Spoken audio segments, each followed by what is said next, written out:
Assalamualaikum warahmatullahi wabarakatuh.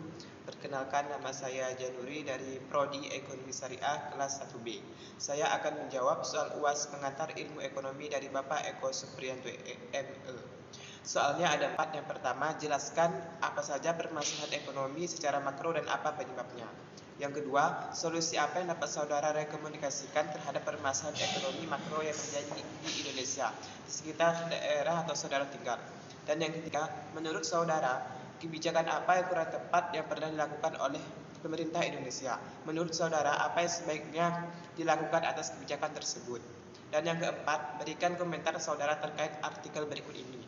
Peran mahasiswa dalam menyongsong SDGs guna menyajarkan Indonesia dengan negara-negara maju. Jawaban soal nomor 1 itu ada 5. Yang pertama, pertumbuhan ekonomi. Pertumbuhan ekonomi merupakan suatu kondisi perkembangan dan kegiatan perekonomian yang menyebabkan kapasitas barang dan jasa yang diproduksi dalam masyarakat meningkat. Contohnya, pengenalan internet dengan teknologi industri Amerika Serikat yang secara keseluruhan berpengaruh terhadap pertumbuhan ekonomi Amerika Serikat. Yang kedua, masalah ketidakstabilan kegiatan ekonomi. Dalam sistem ekonomi bebas atau ekonomi pasar, kegiatan ekonomi seringkali pasang surut. Kadang pertumbuhan ekonomi berjalan cepat, lambat, dan bahkan merosot. Dan yang ketiga adalah masalah pengangguran. Pengangguran merupakan kondisi ketika seseorang yang dikategorikan dalam golongan angkatan kerja yang belum memperoleh pekerjaan. Berikut beberapa faktornya adalah: yang pertama, ingin meninggalkan pekerjaan lama untuk mendapat pekerjaan yang baru. Kedua adalah kekurangan pengeluaran agregat. Yang ketiga, perusahaan mengganti tenaga kerja Indonesia dengan teknologi canggih. Dan yang ketiga, ketidaksesuaian keterampilan kerja dengan yang dibutuhkan industri. Dan yang ketiga adalah inflasi. Inflasi adalah kondisi di mana harga naik secara umum terus-menerus. Terdapat 4 golongan inflasi, yaitu ringan, sedang, berat, dan hiperinflasi. Dan yang keempat adalah masalah neraca perdagangan dan pembayaran.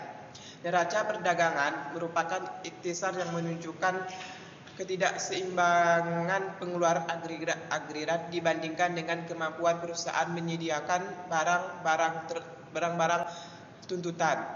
Kenaikan upah pekerja, kenaikan harga-harga barang yang diimpor, hingga kekuatan politik dan ekonomi.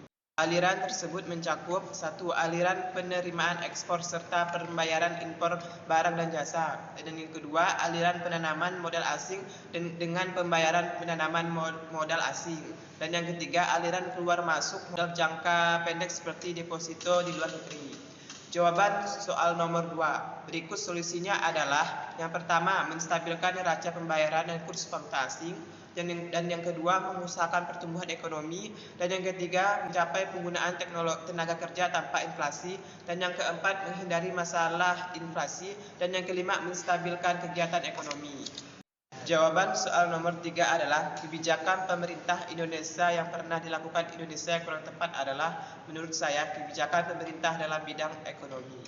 Karena di Indonesia masih banyak daerah-daerah yang atau masyarakat miskin dan masih banyak masyarakat yang belum mempunyai rumah atau tempat tinggal yang layak, dan masih banyak pengangguran dan kurangnya lapangan pekerjaan.